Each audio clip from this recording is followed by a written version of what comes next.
Muy buenas, bienvenidos una semana más a Enigmas de la Historia. Hoy vamos a hablar de un personaje que a mí me resulta fascinante, la verdad, y van a descubrir enseguida por qué. También tendremos a nuestro compañero Antonio Checa, a nuestra compañera Miriam Mellado, que nos traen como siempre sus opiniones y sus temas, la verdad que súper interesantes. Y para terminar, os traigo al escritor de un libro que yo creo que os va a gustar, por lo menos os va a sacudir un poquito. Así que nada, empezamos otro Enigmas de la Historia.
Bueno, pues a mediados del siglo XVI, una humilde mujer, monja de Ávila, personificó los deseos de reforma espiritual que recorrían toda la sociedad española. Sus experiencias místicas arrastraron legiones de admiradores e imitadores, y su labor de reforma y de fundación de nuevos conventos hizo de la Orden de los Carmelitas Descalzas uno de los mayores éxitos del movimiento de la Contrarreforma Católica Europea.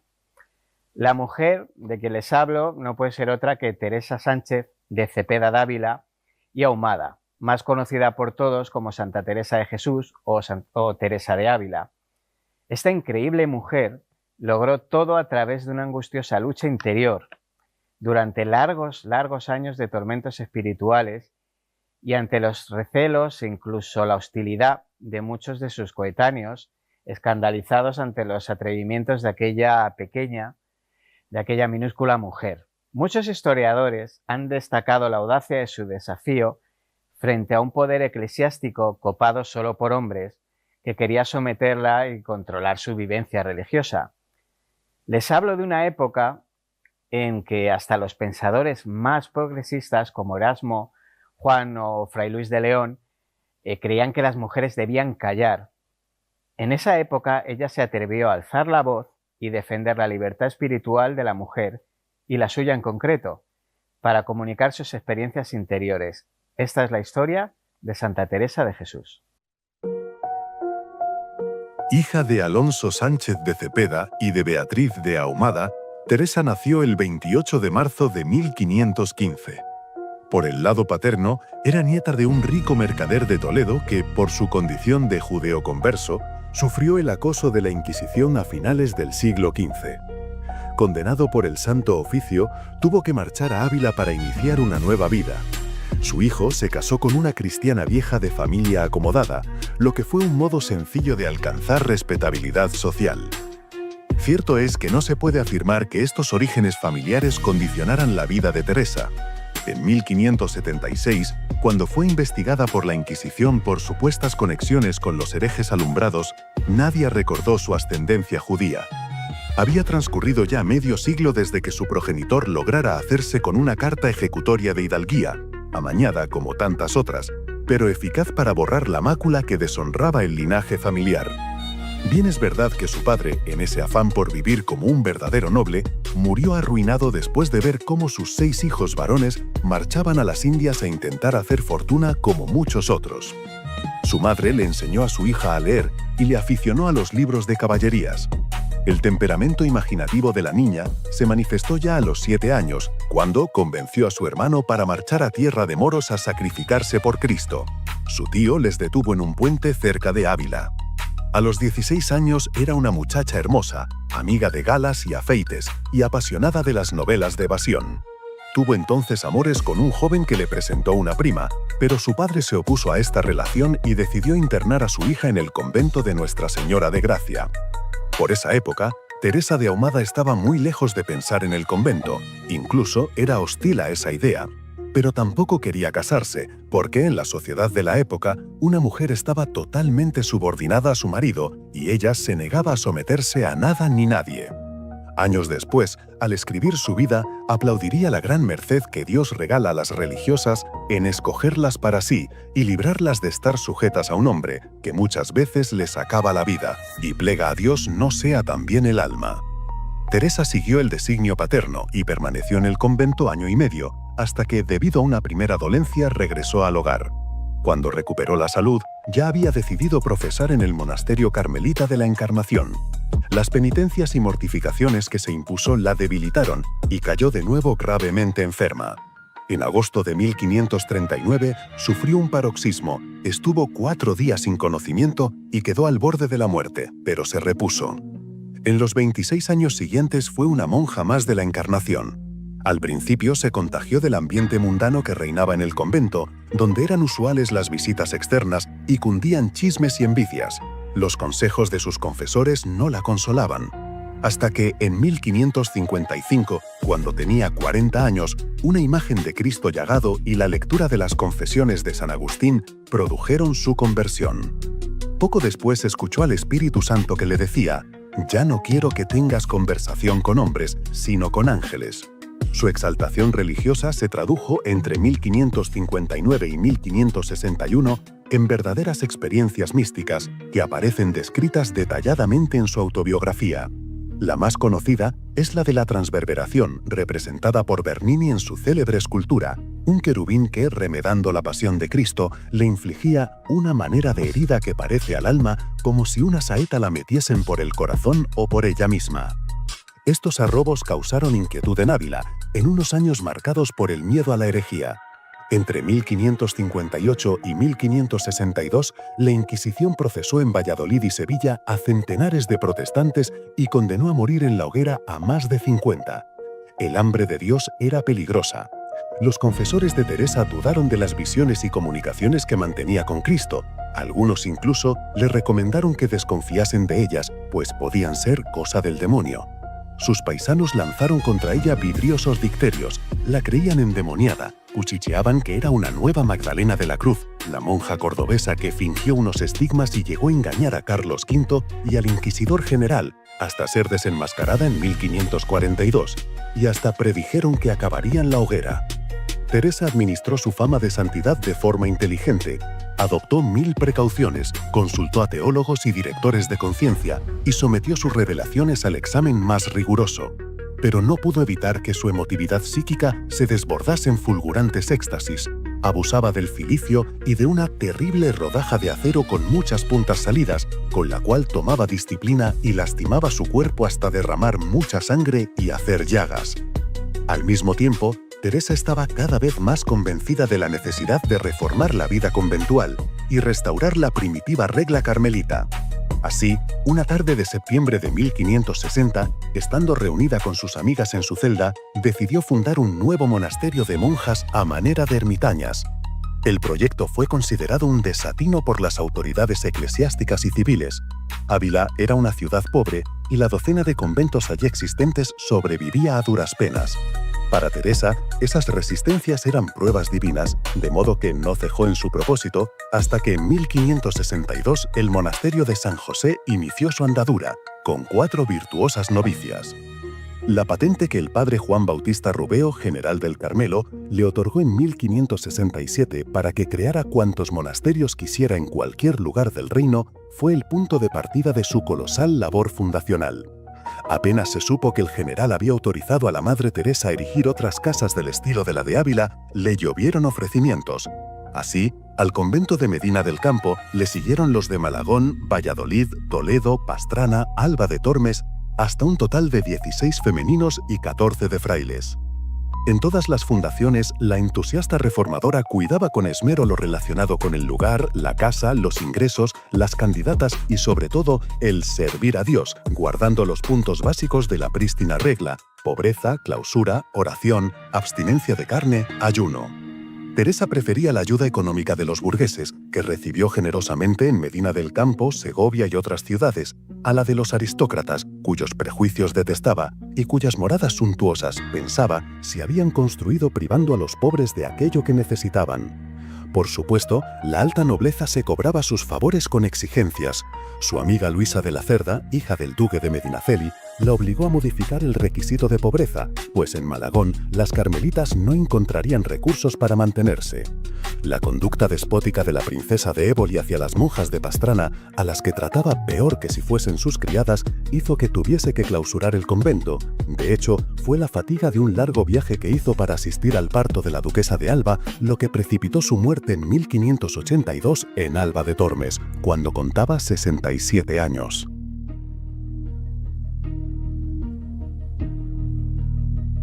Teresa de Jesús es una más de las muchísimas mujeres de la historia que han sido rechazadas por diferentes medios y de forma negativa. El sexismo de los modelos tradicionales sobre la identidad femenina. Como ellas, Teresa recibió la injusticia de nuevas interpretaciones y nuevas y diferentes narraciones sobre ella. Su conversión consistió, entre otras cosas, en la conexión con la bondad, el poder y la capacidad en sí misma y en los demás, transformándose, para bien de todas las mujeres, en una narradora de la bondad y el poder de las mujeres como sujetas activas en la historia. No fue la mujer humilde y contemplativa que a veces nos muestran, era dura, obstinada y fuerte, rebelde en sí misma y en sus actos. La ficticia dulcificación de su carácter e ideas, en mi modesta opinión, no es más que otro intento de divinizar a seres humanos con el pretexto de controlar el rebaño. Pero ya les digo yo que a Teresa de Jesús no la controló nadie. Y bueno, con esta historia nos vamos a ir un momentito a publicidad y nada, enseguida volvemos. Bueno, pues voy a aprovechar que están ustedes viendo el programa para hacerme un poquito de autobombo. Este es mi nuevo libro, mi nuevo Hijo de Papel, mi segunda novela. Se llama El archivero de Valverit, Historia de pecadores y castigos. Y es una colección de cuentos de terror narrados con muy mala leche, bastante ironía y bastantes pecadores y castigos, como dice en el título. Así que yo les recomiendo que me hagan ustedes rico y lo compren. ¿Y dónde lo pueden comprar? Pues muy fácil, lo tienen pues en la web de la editorial Esqueleto Negro o en Amazon, o directamente me pueden escribir a mí por redes sociales y yo se lo dedico con mucho cariño. Ya les digo, El archivero de Valverit son cuentos prácticamente traídos desde el infierno y, como les he dicho, con muchísima mala leche, pero deseando que les gusten, les entretengan y les dé un poquito de miedo.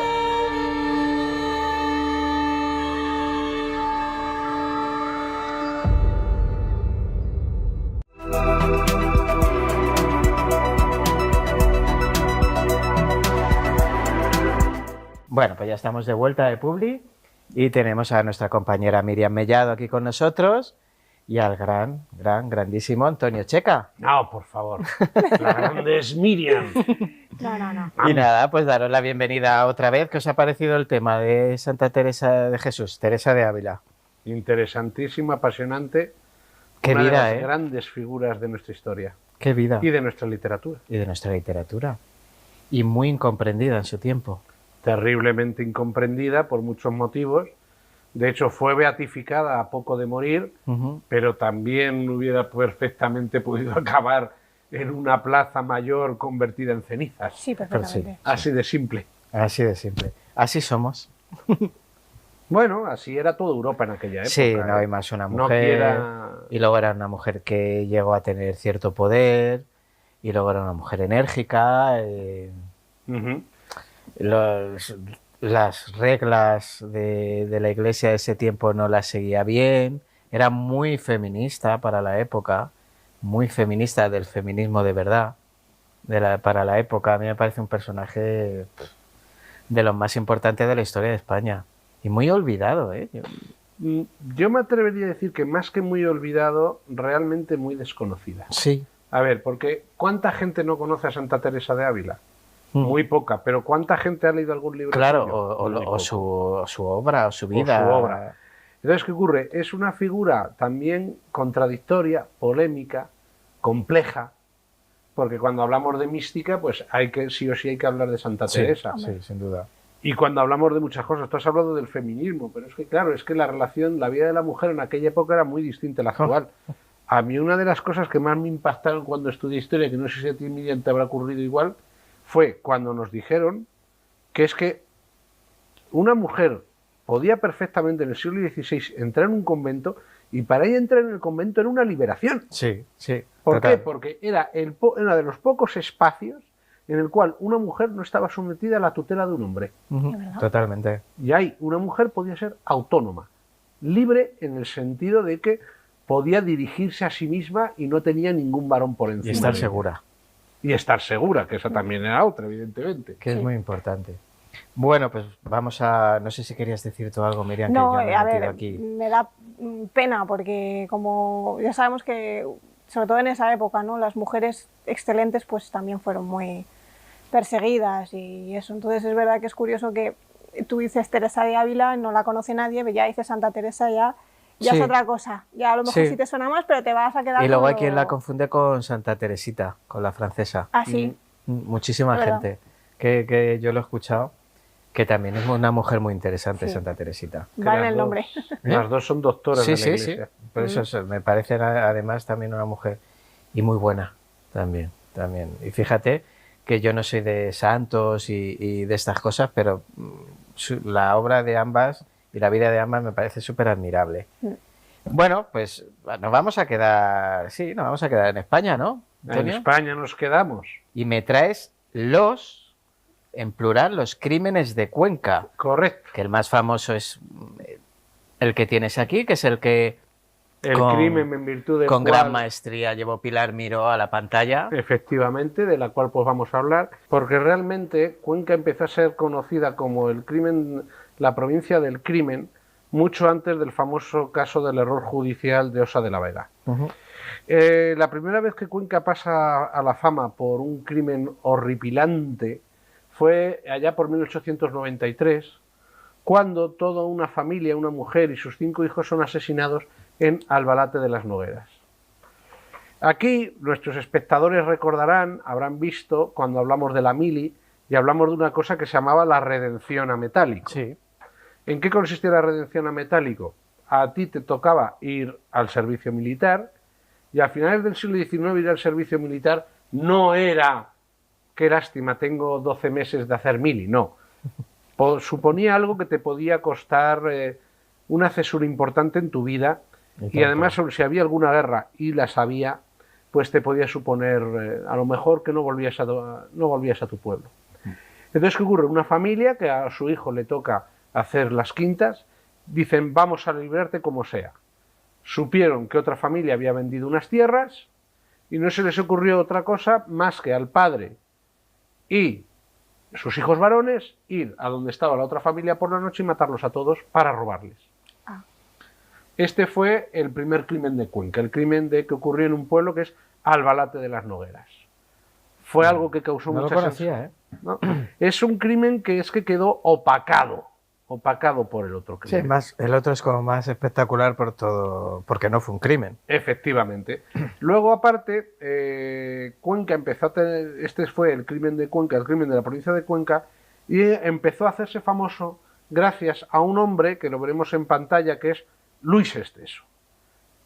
Hoy día, por ejemplo, Luis Esteso es alguien prácticamente desconocido. Sí. Sin embargo, a finales del 19 y principios del 20 fue uno de los escritores de más éxito. Era un personaje totalmente curioso, merecería la pena dedicarle un capítulo, porque era humorista, escritor, editor. A él se debe recuperar muchísimos textos barrocos del siglo XVII y del siglo XVIII humorísticos. El hombre era monologuista, inventó el monólogo antes de que se inventara. Antes de que tal. Y el hombre, pues no se le ocurrió otra cosa más que este crimen de Albalate de las Nogueras, popularizarlo y hacer lo que se llamó las coplas del crimen de Cuenca. Estas coplas del crimen de Cuenca empezaban así.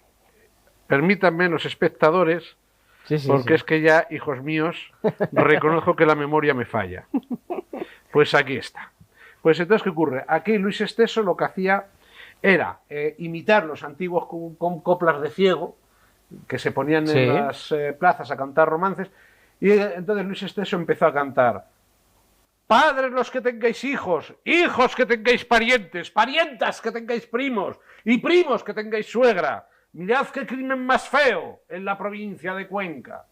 Y así una retahíla contando el crimen, en la cual, pues bueno, realmente lo que hacía era vulgarizar, era un humorista, etcétera. El caso es que estas coplas tuvieron tal éxito que a partir de entonces, estas coplas son del año 1900, Cuenca pasó a conocerse como la provincia del crimen. De hecho, ya la gente de edad todavía a veces lo dice, cuando dices, eres conquense, te dicen, anda, la provincia del crimen. Cosa que a los conquenses no les hace gracia. No, imagino que no. Correcto, y de hecho, fíjate tú que a Luis Esteso, en alguna ocasión, yo no sé bien si tú alguna vez has ido a algún teatro y has visto ahí un motín del público. No, afortunadamente para ti. Pues a Luis Esteso es famoso que, bueno, llegó un momento en que los conquenses estaban tan furiosos de que nos había dejado como nos había dejado gracias a estas coplas, que alguna ocasión a él, actuando en un teatro en Madrid, se encontró con que se habían juramentado varios conquenses, se presentaron en el patio de butacas y nada más salir él y empezar con las famosas coplas, empezaron a tirarle tomates, etcétera, etcétera. Pues a mí me chiflan estas coplas. ¿Hay otra cultura en el mundo que haya hecho este tipo de folclore como el nuestro? Yo creo que sí, yo Hombre, creo que es yo universal. imagino que sí. Así sí. tan cachondo, tan irónico como el nuestro. O la tontería española, no sé. Con la tontería nuestra ya no sé, pero sí, yo creo que es algo... Es que al final lo llevamos todo al chiste, lo Siempre. llevamos todo a la diversión, a la guasa. Eso es lo bueno que tenemos también. Sí, sí, que bueno, que en aquellos momentos al final la pobreza lo único que te da es el ingenio al final. También. Bueno, de Entonces- hecho, Luis Esteso se hacía llamar rey del hambre y de la risa, porque decía que se reía de su propia hambre, del hambre que pasaba, y de hecho, bueno, su familia lo pasó mal, pero, en fin, es un hombre que yo honestamente creo que habría que recuperar. Si tienen los La verdad que espectadores curiosidad, pueden La verdad que escuchar sí. algunos de sus monólogos, y algunos de sus monólogos te quedas a cuadros, porque claro, tenemos una visión muy equivocada de cómo era la España anterior a, porque tenemos todo lo que es el franquismo, la moral, Sí. el nacionalcatolicismo, pero la España anterior a eso Era mucho picaresca. más- y sí, pero es que mucho más liberada sexualmente, incluso Sí, sí. Luis sí. Esteso tenía monólogos, Que no hubieran pasado la censura pero actual. actual. ¿De acuerdo? O sea, con un- No, o sea, sí, sí. Era Es de un total. era de un subido de tono que yo a veces los escucho y digo, madre de Dios, es que esto es un riguitón Bueno. siglo XIX, pero Y, bueno. y Emilia Pardo Bazán. Emilia Sí, Pardo. eso sí. También. Bueno, vamos a Venta de la Osa. Al Efectivamente. terrible error judicial de Venta de la Osa. El O terrible de Osa de la error- Vega, digo. de Venta Osa de la Vega. Vale, ha pues- venido el vino, fíjate, ya tengo ganas de cenar. Ay, el vino. Es Me ha venido el que... vino, tengo ganas de cenar. Hombre. Pues nada, la próxima te traigo un vinillo de mi tierra. Por supuesto, yo A te ver, lo cojo. lo que Sabes ocurrió que soy ahí- súper fan. El crimen, este fue un crimen que opacó totalmente al anterior y que fue un auténtico escándalo y que conmocionó profundamente a la España de la época. Lo que ocurrió básicamente es lo siguiente. En 1910 un pastor, José María Grimaldos, desaparece.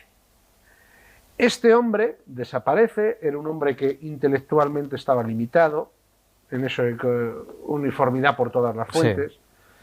¿Y qué ocurre? Que su familia acusan a dos personas en concreto, que son León Sánchez y Gregorio Valero. Estos León Sánchez y Gregorio Valero eran dos hombres que vivían en Osa de la Vega. Grimaldos era de Tres Juncos, un pueblo que está al lado. ¿Qué ocurre? Había muchas pendencias, muchas peleas entre ambos pueblos por distintas cuestiones, y además se metía la política. Estos dos, tanto León como Gregorio, formaban parte de la partida de la porra de pequeños caciques locales y eran gente violenta. Con lo cual, eran las típicas personas de las cuales la historia era creíble. Era creíble o podía creerse que habían matado a un pastor para robar. Sí, que no eran gente inocente. No lo eran. De hecho, pues uno de ellos incluso tenía antecedentes penales porque fue un recaudador de impuestos a la finca a cobrar y le echó a tiros, sencillamente. Era un personaje entrañable. Sí. Sí, divertido. Entrañable. Entonces, ¿qué es lo que ocurre? Sencillamente se les acusa, la familia les acusa, la familia del desaparecido, una primera investigación judicial no encuentra nada, pero Durante mucho tiempo siguieron los rumores porque ese hombre no aparecía.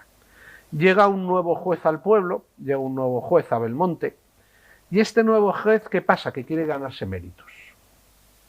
Y dice, a ver, tengo que conseguir resolver problemas, resolver casos, desempolva el expediente y dice que les interroguen. Y aquí es donde está la clave de lo que ocurrió.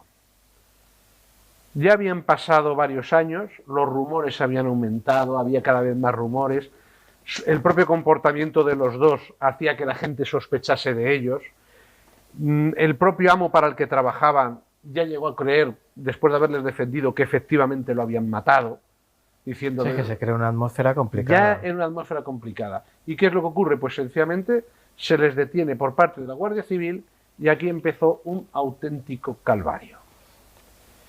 ¿En qué consistió este calvario? Pues sencillamente que se les sometió a tortura a los dos. Pilar Miró, este es el libro que está basado en el guión de la película. El libro está basado en el sumario judicial. Con lo cual, es un libro que está bien documentado y se le puede leer. Tiene algunas cosas mejorables, por supuesto que sí, pero es un libro que básicamente demuestra lo que ocurrió.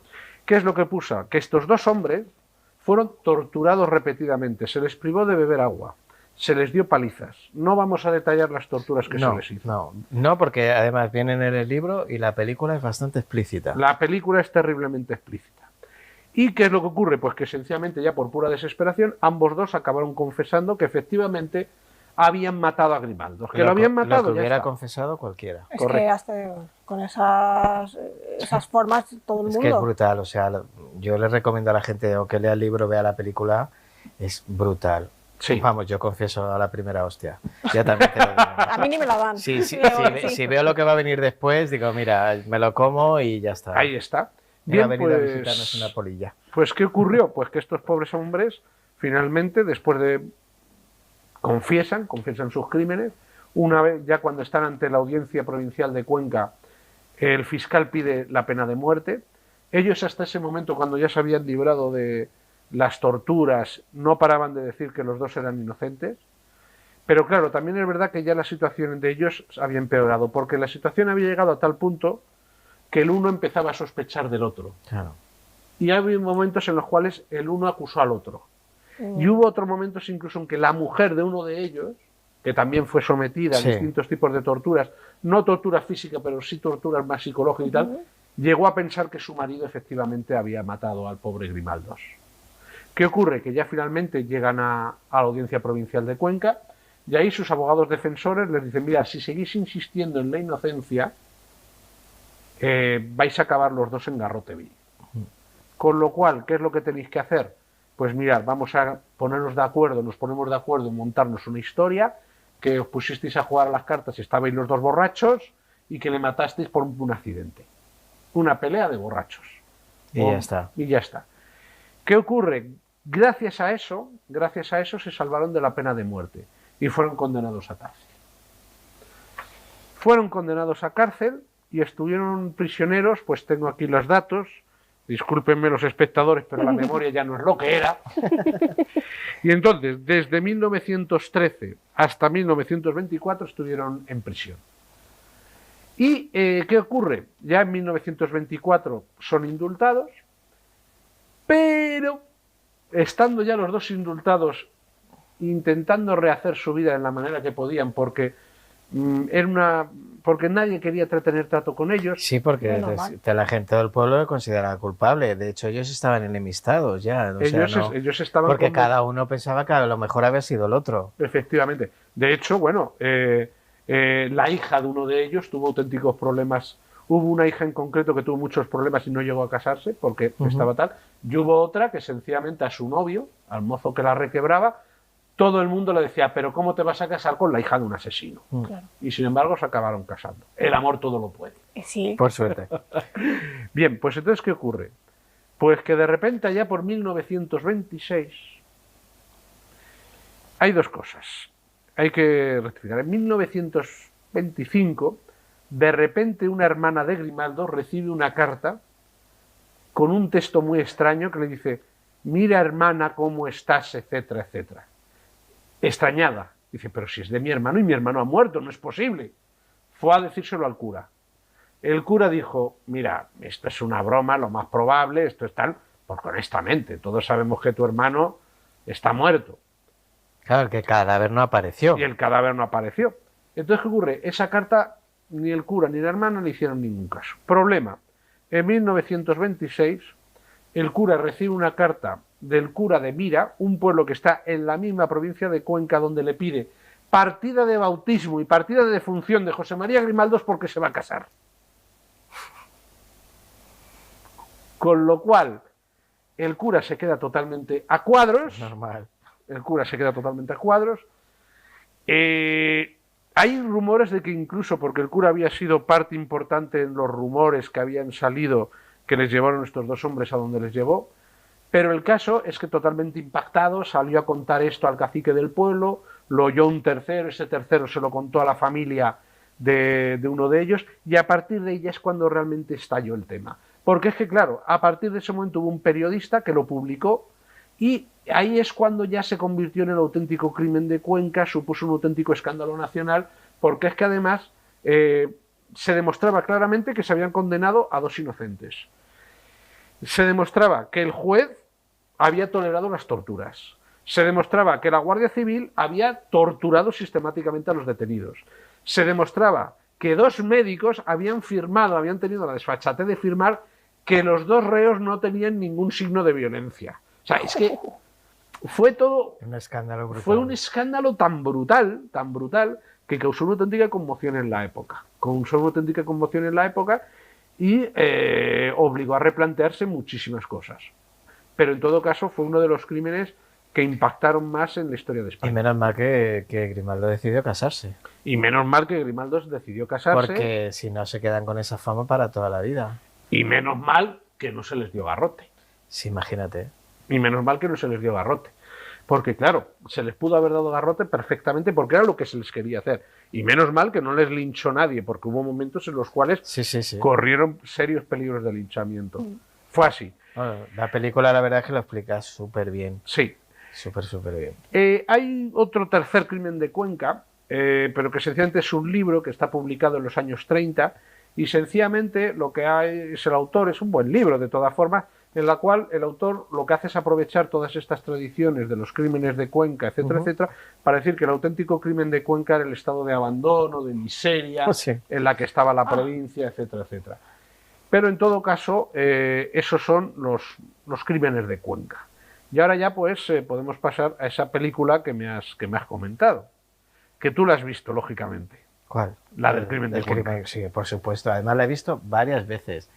Y es que cada vez que me estabas hablando, no se me olvidaba la escena de Guillermo Montesinos cuando vuelve. ¡Que estoy vivo! ¡Que estoy vivo! ¡Estoy vivo! ¡El Cepa! ¡Soy el Cepa! ¡Soy el Cepa! ¡Que estoy vivo! ¡Que no me han matado! Pues claro, él lo pide y eso llega al escándalo, pero él, en el pueblo que está viviendo, que no estaba muy lejos, escucha las coplillas del crimen de Cuenca y se queda como... Muy despierto no era, porque seguramente tendría alguna minusvalía esa criatura, y como no, si yo no estoy muerto, o sea, que estoy vivo, que estoy vivo.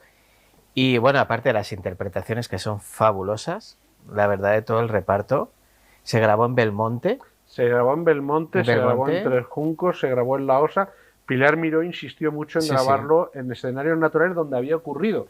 Incluso intervienen en la película descendientes. Y a mí me parece una cosa maravillosa. Pilar Miró tenía una forma de trabajar que era muy obsesiva. Era muy obsesiva, lo cual hacía que fuera todo lo buena que era en su trabajo. Sí. No lo tuvo fácil, la verdad, porque hubo mucho problema para sacar esta película adelante, por la España que representaba. Sí. Claro. Que no, a nosotros nos encanta enterrar esas cosas, pero claro, es lo que somos. Y no lo tuvo fácil, pero era una tía con paro de varios. Era una mujer con gran valor, pero es que esta película, la película en sí tiene derecho a una historia independiente, incluso se ha estudiado y se ve. La película, sepan los telespectadores, que es la única película censurada en democracia. Sí. ¿Por qué? Porque sencillamente cuando empezó a verse, la jurisdicción militar ordenó su secuestro. porque opinaban que eran insultos a la Benemérita. Sí, total. Insultos a la Guardia Civil. También hay que tener en cuenta que estamos hablando del año 79, ¿de acuerdo? Es decir, plena transición y en momentos en los cuales había serios problemas con el terrorismo. Y se pensaba que hubo gente que dijo, es que con esto realmente lo que se están denunciando son las torturas que ahora mismo están ocurriendo. Esta película fue censurada, costó muchísimo, se ordenó incluso el secuestro de todas las copias. Muy probablemente la película se salvó porque consiguieron sacar una copia y ponerla en el Festival de Berlín. Eso es. Sí, vi el documental yo. Sí, ponerla en el Festival de Berlín, y en el Festival de Berlín hubo gente que tuvo que salirse de la película porque no soportaban las escenas. Porque claro, en las películas es que se ven las escenas con una brutalidad total. Está muy bien hecha. La película es perfecta. Yo tengo mi recuerdo sentimental de esta película, creo honestamente que es... ¿Cuál fue la primera película que tú viste en tu casa de la cual tienes recuerdos? A ver, es que... Con tu familia. Hombre, rompe un poco la estética que estamos hablando, pero fue Goofy, hijo de Disney. Vale, pues que sepas que yo, mira, la primera película que se alquiló en el videoclub en mi casa, y yo creo que fue la que estrenó el vídeo, fue El crimen de Cuenca. Jolín, pues, vaya dos infancias más. Pero claro, pero tienes aquel, porque mi familia es conquense, entonces claro, estábamos obsesionados con ver, mis padres estaban obsesionados con ver esa película. Claro, y es que antes, ¿en qué año salió el videoclub? ¿El 83? 83, 84, 85. Y yo recuerdo de niño decir, yo quiero. Y mis padres, la ves, pero luego te vas. Y efectivamente, a partir de un momento determinado, ya me dijeron, venga, tú vete a tu cama a dormir. Sí, pero cambió mucho la forma de hacer cine y de ver lo que se rodaba. Y yo creo que a raíz de ahí se pudo hacer El Lute, se pudo hacer La huella del crimen, se pudo hacer El caso Almería. Yo creo que fue la pionera seguramente en llevar ese tipo de hechos a televisión. Sí, porque Pilar Miró dio una batalla y la ganó. Fue una batalla por la libertad de expresión. Totalmente, y la ganó. Y honestamente creo que El crimen de Cuenca es de las mejores películas del cine español. Opino que si alguien quiere saber lo que es nuestra historia del siglo XX debe verla. Sí. Y estudiar las dos cosas. Por un lado, lo que fue el crimen de Cuenca en sí, el mal llamado crimen de Cuenca o error judicial de Oso de la Vega. Sí, más bien. Para saber lo que era la España de la Restauración. Y luego esta película, para saber las circunstancias que rodearon esta película, para saber cómo aquí tenemos a los dos amigos cuando todavía eran amigos y antes de que las circunstancias les hicieran lo que les hizo. ¿Qué interpretaciones? Esta es de las mejores interpretaciones que hay. Y sencillamente, vean ustedes esta película. Y yo querría terminar con una recomendación, con un libro magnífico, maravilloso, del siglo XVIII que se titula De los delitos y las penas, de César Beccaria. César Beccaria, en un momento en el cual la tortura se consideraba una prueba judicial más, fue de los primeros que levantó la voz y dijo, señores, no se debe torturar a nadie. Que se confiesa cualquiera. Confiesa cualquiera. No hay una investigación, confiesa cualquiera. Y la triste historia del crimen de Cuenca, es la prueba, la viva imagen. Con lo cual, siempre que oigan ustedes a alguien decir, si me dejan a mí con ellos en 3 días cantan, digo, es que a lo mejor cantan cualquier cosa. Sí, cantas hasta tú. Bueno, como a mí no me lo has preguntado, antes de irnos te voy a decir mis películas. No me digas. Mira, la primera película que yo vi en televisión fue Superman. La de Richard Donner, la primera, Superman, la de Christopher Reeve. La primera que yo vi en el cine fue Regreso al futuro. Era cine matinal y echaban Pipi Lastro, que me encantaba, Pipi Calzas Largas. Eso es. Y luego echaban en sesión continua Regreso al futuro, que me la vi 3 veces. Tal cual. ¿Y sabes cuál fue la primera película que alquilamos con el vídeo? ¿Cuál? En aquel sistema beta. Maña. Todos al suelo. De Fernando Esteso, Andrés Pajares, Antonio Zores, etcétera. Esa fue la primera película que se alquiló en mi casa con el vídeo beta. Efectivamente. Gran película. Pues como mira, todas las de Pajares, Esteso, Ozores y compañía. Esas fueron mis primeras experiencias cinematográficas. Como ves, hay de todo. Pues nada, muchas gracias, Miriam Mellado, Antonio Checa, muchísimas gracias como siempre. Y nada, espero veros muy prontito por aquí. Muy bien, hasta la próxima si Dios quiere. Muchísimas gracias, chicos. Bueno, pues hoy vamos a terminar con una entrevista a una persona que la verdad es que le he cogido mucho cariño. Nos conocemos hace poco, pero le he cogido mucho cariño. Es una persona que sabe muchísimo y viene a presentarnos un libro suyo muy interesante. Él es Diego de la Bouré. Bienvenido, Diego, a Enigmas de la Historia. Ya tenía ganas de tenerte aquí conmigo. Y bueno, vienes a hablarnos un poquito de tu libro. Cuéntanos un poquito cómo se titula tu libro. Cuéntanos un poquito la historia.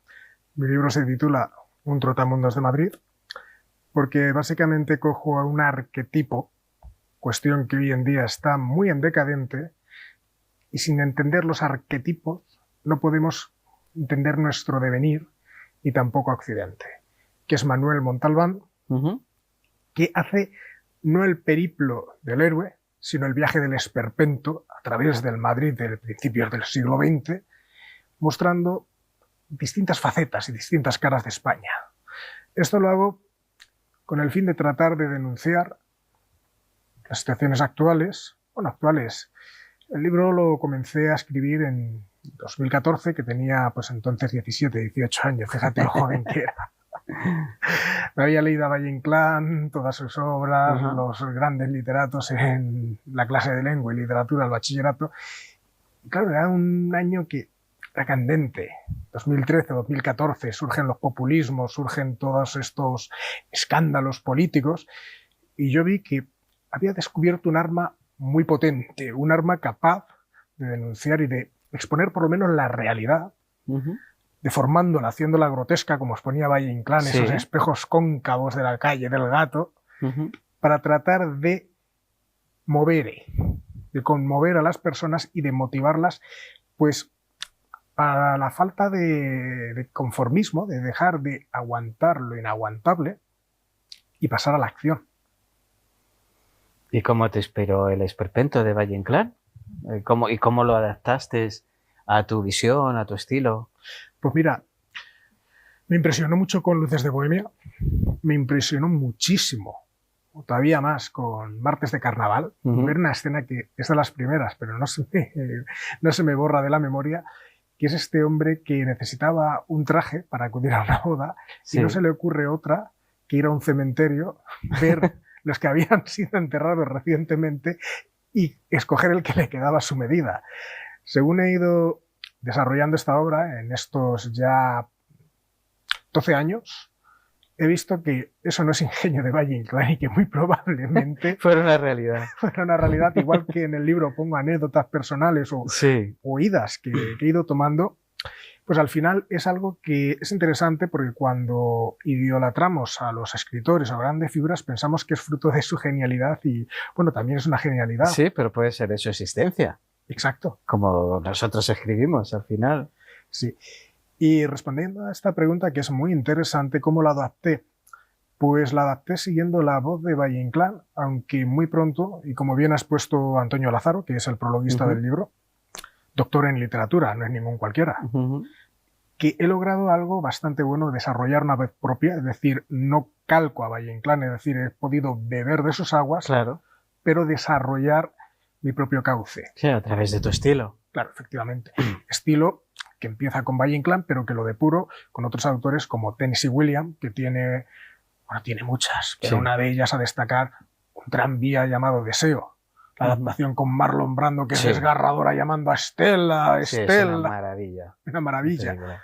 Y luego voces muy ácidas, como es James Joyce, Ulises, que para muchos es endiablado, de hecho el propio Antonio Esquivia dice que no la ha leído, y lo hace, que va a morir sin leérselo.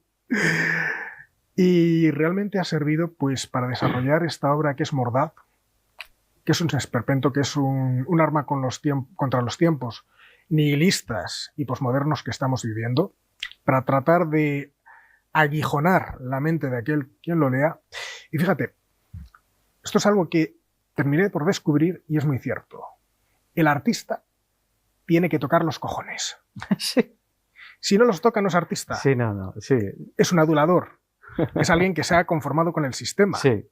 Por tanto, yo cuando escribí la obra, con todos los periplos que he pasado, he podido desarrollarla de tal manera que trato distintos factores. Católico, me refiero al católico conservador, de ser antes ellos los guardianes de la moral, pues... Has ido haciendo amigos, ¿no? Bueno, ya me han intentado asesinar según salía a la calle.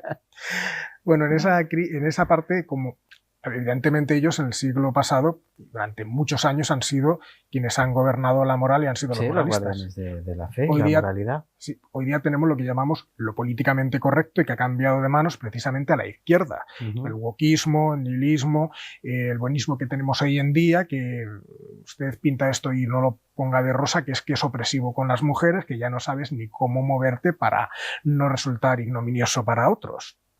Y así distintas facetas. Por lo tanto, hay partes que ya me lo han dicho algunos amigos, me gusta tal, en cuanto escucho el pero esto... Es decir, bueno, siempre que escribas algo un poco con sátira, un poco con un poquito de retranca, vas a ser incómodo para alguna parte de la sociedad, ¿no? Eso es algo que tienes que tener asumido. Pero eso es bueno, porque quiere decir que he hecho bien el trabajo. Sí, el trabajo que querías hacer, sí, sin duda. Porque al final siempre hay alguien que se va a sentir molesto. Hay épocas más abiertas, más tolerantes, más cerradas, pero siempre vas a molestar a alguien. Sí. ¿Sabes qué pasa? Que hoy día con las redes sociales es más fácil que tú veas a quién has molestado. Porque tú esto lo hacías en los años 80... y en la casa de cada uno pensarían de ti lo que quisieran, pero no te llegaba, no salía a la voz pública. Hoy día, lo bueno y lo malo de las redes sociales es que las opiniones de los demás, pedidas o no, te van a llegar. Es que fíjate, es que eso has hecho una cosa que es, ¿cómo decirlo?, la madre del cordero, las opiniones. Sí. Porque la opinión es la opinión y el gusto, y todo el mundo, pues, valga la vulgaridad, dicen, es como los culos, todos tienen uno. Bueno, yo de quien no se la pidas, no la leas. Evidentemente. Luego al final te hacen de llegar, me ha parecido esto, no sé cuánta, pero dígame la estructura del libro. Es decir, esto es otra cosa, es decir, es como la geometría. Al final es un análisis fácil de las cosas, es mucho más sencillo. Así todo el mundo puede opinar de todo. Efectivamente. Así es. Bueno, ¿y qué papel tiene la sátira en la obra?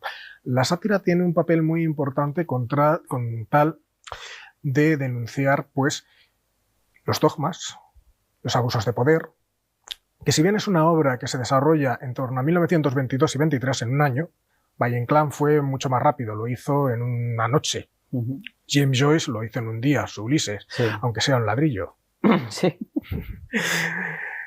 Esto sucede en un año y me da tiempo, pues, a ir disponiendo los distintos escenarios, los distintos personajes, y la sátira, pues, trata de demostrar que en 100 años no hemos cambiado nada, querido Roberto. Yo quería saber cómo lo relacionas con la vida contemporánea, con ahora. Pues mismamente te lo puedo decir desde las clases burguesas acomodadas, que de hecho, la obra como se expone no es el periplo del héroe. Joseph Campbell, que es el que expone esta idea, no lo crea él lo descubre en la mitología, que todas las mitologías están unidas por un patrón común, que es ese viaje del héroe. Sí.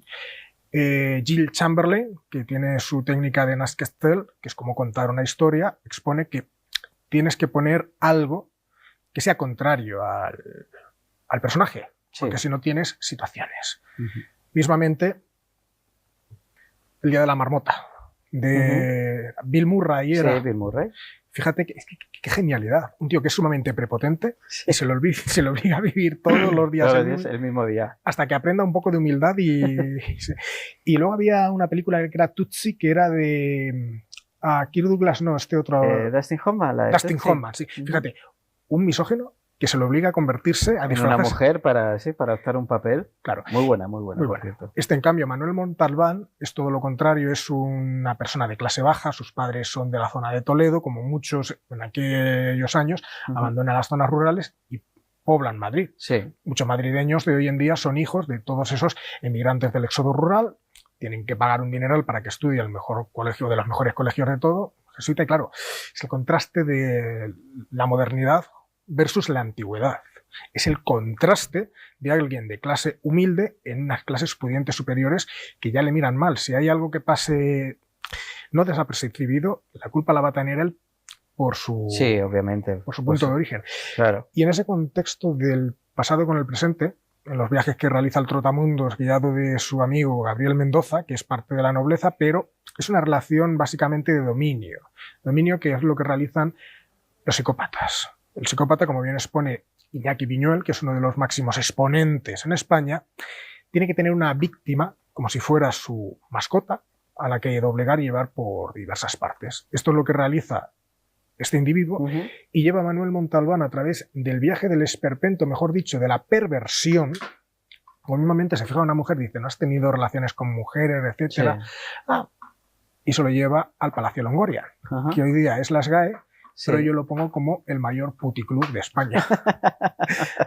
Y claro, ahí de repente se encuentra y dice, oye, ese no es Juan, no es el príncipe, el hijo de Alfonso XIII, y ese no es el ministro no sé qué, dice, ¿dónde te crees que hacen los políticos en la monarquía sus negocios?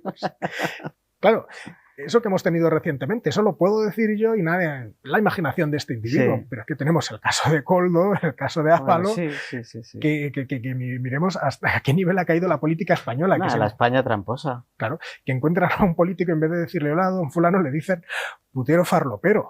Sí. Y esa es una de las partes que empleo la sátira para denunciar esas situaciones que no han cambiado porque al final son grupos que se han acomodado más que esa aristocracia, que esa nobleza que venían desde el medievo, que venían desde la edad moderna, que en la contemporaneidad se transmutan en lo que hoy conocemos las democracias, los regímenes liberales, que se ponen como lo más mejor cuando en realidad es como una especie de nueva dictadura consentida. Es más de lo mismo. Más de lo mismo. Y hay un parón, que es el franquismo, porque evidentemente Franco instaura pues, su propio modelo, que va mutando a lo largo del tiempo, es cierto, a lo largo de esos 40 años.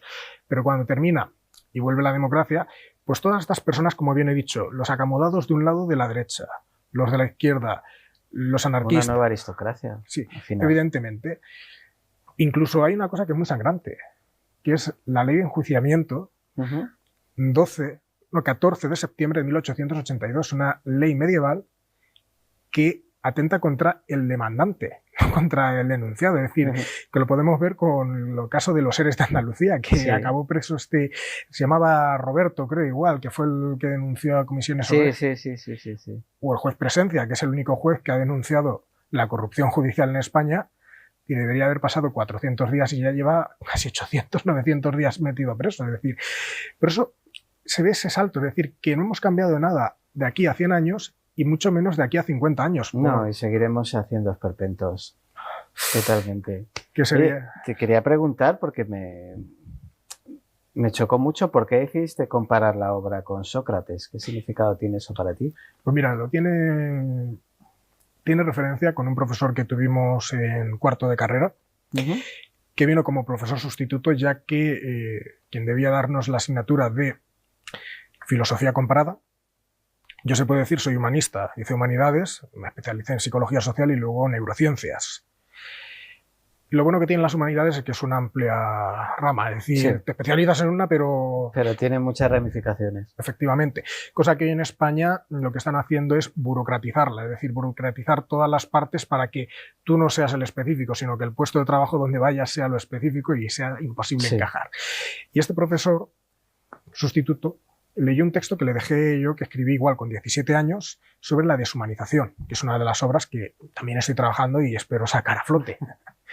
Lo leyó y me dijo, eres el abejorro de Atenas, eres Sócrates, en el sentido de que Sócrates era prácticamente ese artista que si no da por culo, o si no... Sí. Es decir, por eso, es decir, si es una obra que tiene que aguijonear las mentes para sacarlas de su zona de confort, mismamente en el estudio de la comprensión, la conducta humana, tratando de sobrepasar pues, los límites o incluso los bloqueos, veo que las personas, y esto lo aprendí en psicología social, solemos sobreestimarnos a nosotros mismos y también sobreestimar a la situación. Y cuando ves la imagen de el tanto por ciento de la población suele fallar ante esta pregunta, siempre nos decimos, yo no soy ese tanto por ciento. Por tanto, esta obra tiene que hacer esa función de Sócrates con esa mayéutica que se ve en algunos personajes, mismamente en el primer acto, cuando aparece en El Patriota y Dieguito hablando, pues se ven esas dos facciones, la España de Blas de Lezo, como le dice, y el otro que es el pícaro, que fíjate, al final es obligado a ser un pícaro, un antihéroe. Otra situación como expone Jill Chamberlain.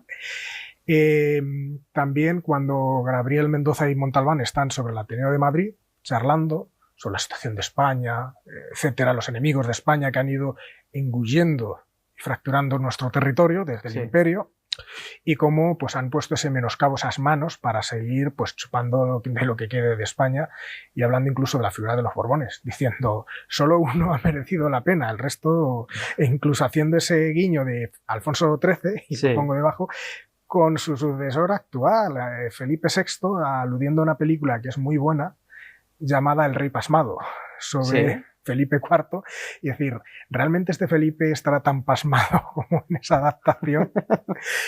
Por eso tiene esa esencia de Sócrates, de la mayéutica, de ser un poco gamberra, de provocadora, pero para incitar al pensamiento, para ver realmente, bueno, ¿vivo en la España que yo realmente pienso e idealizado? ¿O la España real es mucho más cruda, grotesca y terrible de lo que yo pienso? Al final es bueno hacer reflexionar al lector, sacarle de su zona de confort al final. Eso está tan de moda, lo de la zona de confort. Yo, pienso que es súper positivo. Sacudir un poco, ¿no? el árbol, a ver si cae algo y pensamos por nosotros mismos. Cosa harto difícil, ya te lo digo, ¿eh? A algunas personas pienso que son como las nueces, hay que cascarlas. Bueno, ¿qué proceso llevaste para escribir?